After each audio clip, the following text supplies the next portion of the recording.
My name's Monsel, and today I want to talk about what to do if you find a baby deer.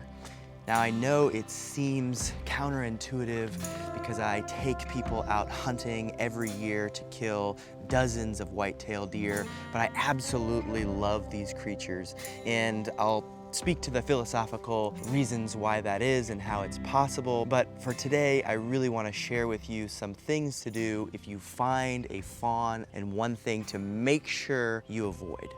The most important thing to avoid is touching the baby deer.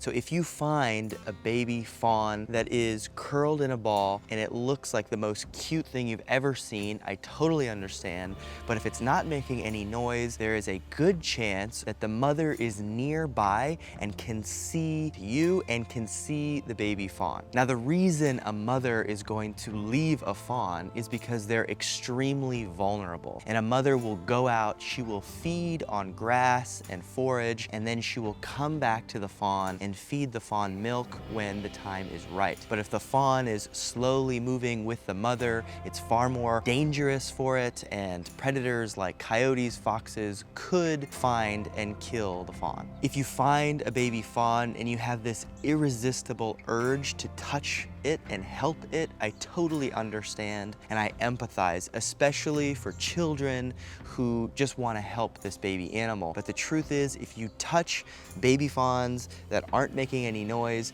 there's a good chance you can actually make it impossible for that animal to live in the wild, and in some cases even lead to the death of that animal. Baby fawns can imprint on humans, thinking that humans are safe and loving, and later in that deer's life, they can have interactions with vehicles and humans that end up leading to their death. Sometimes a mother will reject a fawn that has been handled, touched by humans and has human scent. Now, sometimes fawns do actually benefit from our help, and the one way to know is it will make a bleat sound. Where's your mom?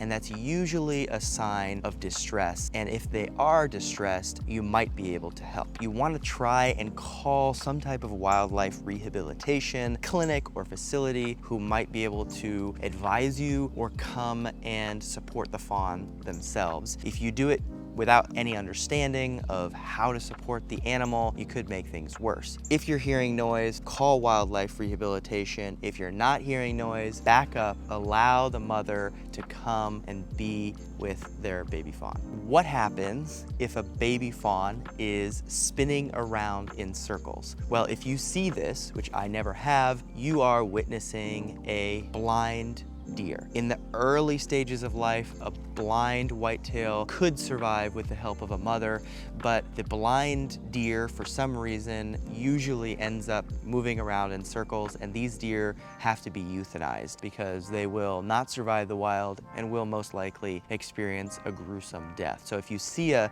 deer spinning in circles, just go ahead, call wildlife rehabilitation, and they can help you handle this deer. For anyone who has a desire to find a deer, maybe even you have a deer in front of you right now as you're watching this video, thank you for your intentionality and your care for this animal. We need more people on the planet who care enough and are paying attention enough. But if you don't know what you're doing, sometimes it's better to step back and let someone else take over. In many cases, that someone else is just the mother. Let the mother take over. Thank you for watching, guys. If you have any desire to have more wildlife videos, hunting, different ways that I love the earth and how I do it, the practices that I use, go ahead, like and subscribe to this channel to immerse yourself further in an intimacy with nature. I'll see you next time.